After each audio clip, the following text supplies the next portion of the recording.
చాలామంది పౌరులకు ఈ జీరో ఎఫ్ఐఆర్ అంటే ఏమనేది చాలామందికి తెలియాలనేటువంటి ఉద్దేశంతో ఈ చిన్న వీడియో జరుగుతుంది. ముఖ్యంగా బస్సు ప్రమాదాలు జరగడము, కారు లేదా బస్సులు యాక్సిడెంట్లు జరగడము, బస్సులు కాలిపోవడము, చాలామంది మృత్యువాత పడడము, చాలామంది ప్రాణాలతో బయటపడిన వాళ్లకు వెంటనే వైద్య సదుపాయాలు అందించాల్సినటువంటి అవసరము మన రక్షణ శాఖ అయినటువంటి పోలీసులకు ఉంది. కానీ వాళ్ళు ఏం చేస్తున్నారు, ఇది మా పరిధిలోనికి రాదు, ఇది వేరే పోలీస్ స్టేషన్ సంబంధించిందని చూస్తూ నిర్లక్ష్యంగా ఉండడము జరుగుతూ వచ్చిందన్నమాట. కాబట్టి ఇటువంటి నిర్లక్ష్యాల వల్ల అనేక మంది ప్రాణాలు కోల్పోవడం జరిగింది. దీని విషయంగా జీరో ఎఫ్ఐఆర్ అయినటువంటిది రాయాలి. పోలీస్ స్టేషన్ పరిధికి సంబంధం లేకుండా, ప్రాంతానికి సంబంధం లేకుండా ఎవరైతే దగ్గరగా ఉన్నారో పోలీస్ స్టేషన్లు, ఎవరైతే ఫిర్యాదు చేసినారో వాళ్ళు అటెండ్ కావాల్సినటువంటి అవసరము ఏర్పడింది. ఆ అవసరానికి తగ్గట్టు ఈ జీరో ఎఫ్ఐఆర్ అనేటువంటిది తేవడం జరిగింది.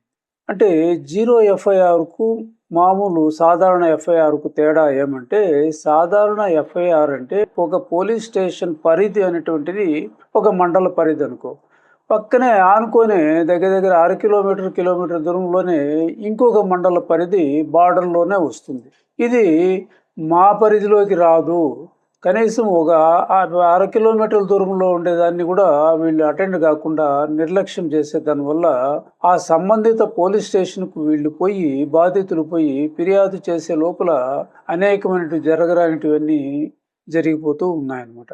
ముఖ్యంగా యాక్సిడెంట్ జరిగినప్పుడు వెంటనే వాళ్ళని రక్షించడము, వెంటనే వైద్య సదుపాయం కల్పించడము, దగ్గరగా ఉన్నటువంటి హాస్పిటల్స్ తీసుకుపోవడము, ఈ పంచనామాలు రాయడము, ఇవన్నీ చేయాల్సినటువంటి అవసరం ఉంది. కనుక ప్రభుత్వం ఏం చేస్తుందంటే, ఈ 2012లో ఒక ఆర్డర్ తీసుకురావడం జరిగింది. కోర్టు ఆర్డర్ వచ్చింది. ప్రతి ఒక్క పోలీస్ స్టేషన్ వాళ్ళ పరిధితో సంబంధము లేకుండా, ఆ ప్రదేశంతో సంబంధం లేకుండా మీరు తప్పనిసరిగా దాన్ని ఎఫ్ఐఆర్ నమోదు చేసి దానికి నెంబర్ ఇవ్వకుండా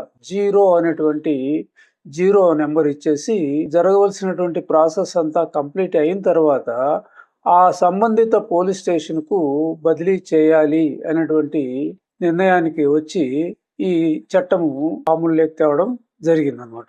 ఢిల్లీలో 2012లో జరిగినటువంటి నిర్భయ సామూహిక అత్యాచార కేసులో ఈ చట్టాన్ని, అంటే సిఆర్పిసి 154 క్రిమినల్ లాను సవరణ చేసి 2013లో ఈ జీరో ఎఫ్ఐఆర్ అనేటువంటిది తేవడం జరిగింది.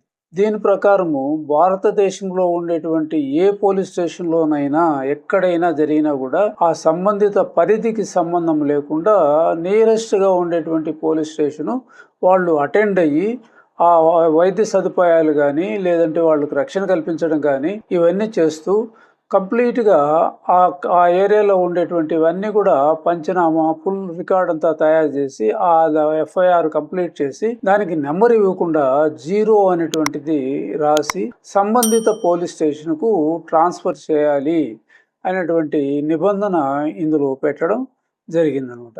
అదేవిధంగా 2023లో బిఎన్ఎస్ఎస్ అంటే భారతీయ నాగరిక్ సురక్ష సంహిత చట్టంలో కూడా ఈ జీరో ఎఫ్ఐఆర్ను అట్లే కంటిన్యూ చేయమని చెప్పి దాన్ని తేవడం కూడా జరిగింది. అయితే 2013లో ఈ చట్టం వచ్చినప్పటికీ 2019లో హైదరాబాద్లో జరిగినటువంటి దిశ అత్యాచార కేసులో దగ్గరగా ఉన్నటువంటి పోలీస్ స్టేషన్లో పోయి ఫిర్యాదు చేస్తే వాళ్ళు ఇది మా పరిధికి రాదు, మీరు ఇంకొక ఆ పరిధికి సంబంధించినటువంటి పోలీస్ స్టేషన్లో ఫిర్యాదు చేయాలని చెప్పి వాళ్ళు తిప్పి పంపడం జరిగిందనమాట. అంటే 2013లో వచ్చినప్పుడు కూడా 2019లో కూడా వాళ్ళు నిరాకరించడం జరిగింది. అంటే దీని అర్థమేమి, వాళ్ళకి సరైనటువంటి అవగాహన, చట్టం పైనటువంటి సరైనటువంటి అవగాహన లేనటువంటి పోలీస్ స్టేషన్లో ఉండేటువంటి సిబ్బంది నిర్లక్ష్య వైఖరి వల్ల ఈ విధంగా జరిగి ఆ పాపను కాల్ చేయడం కూడా జరిగింది. ఈ జీరో ఎఫ్ఐఆర్ అనేది సైబర్ నేరాలకు కూడా వర్తిస్తుంది.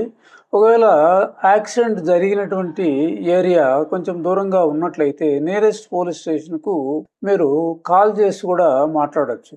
1091 మరియు 181 ద్వారా ఫిర్యాదు కూడా మీరు చేయొచ్చు. ఒకవేళ ఫిర్యాదు చేసినప్పటికీ పోలీసులు నిర్లక్ష్య వైఖరిగా ప్రదర్శించినట్లయితే మీరు సిఆర్పిసి సెక్షన్ 154 సబ్సెక్షన్ 3 కింద యాక్షన్ తీసుకోమని వాళ్ళు సంబంధిత ఎస్పీ గారికి కూడా ఫిర్యాదు చేయొచ్చు. సంబంధిత జ్యుడిషియల్ మ్యాజిస్ట్రేట్ కూడా ఫిర్యాదు చేసేటువంటి అవకాశం ఉంది. అదేవిధంగా ఐపీసీ సెక్షన్ 166A కింద కూడా చట్టపరమైనటువంటి చర్యలు తీసుకోవచ్చు. కాబట్టి ఎవరైనా ఏ స్టేషన్లోనైనా పోలీస్ స్టేషన్ సిబ్బంది జీరో ఎఫ్ఐఆర్ నమోదు చేయుటకు నిరాకరించినట్లయితే మీరు ఇలాంటి చర్యలు కూడా తీసుకోవచ్చు. కాబట్టి ఇది అందరికీ తెలియాలనేటువంటి ఉద్దేశంతో ఈ వీడియో చేయడం జరిగింది. Thank you very much.